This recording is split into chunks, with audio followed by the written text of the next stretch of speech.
గత బీఆర్ఎస్ సర్కార్పై మంత్రి ఉత్తమ్ కుమార్ రెడ్డి తీవ్ర వ్యాఖ్యలు చేశారు. కేసీఆర్ నియంతలా వ్యవహరించాడని ఆరోపించారు.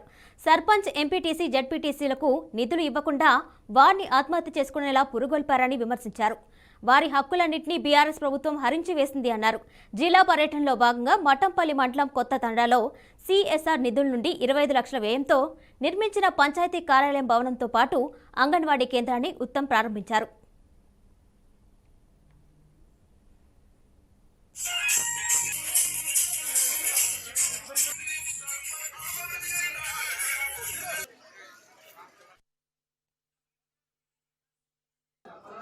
మాజీ మంత్రి కేటీఆర్ గారు గ్రామ పంచాయతీలు, సర్పంచులు బిల్లులు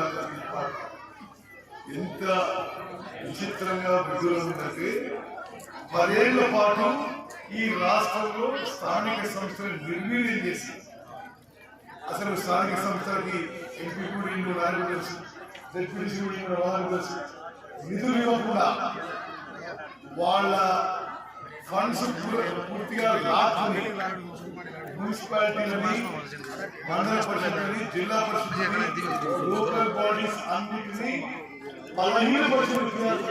అదేవిధంగా 15th ఫైనాన్స్ కమిషన్ లో గ్రామ పంచాయతీలకు న్యాయం జరగలేదు.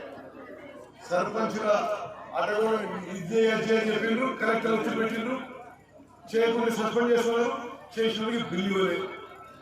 అసలు సర్పంచులు ఆత్మహత్య చేసుకుని పోయే ప్రభుత్వంలో ఇది వాస్తవం.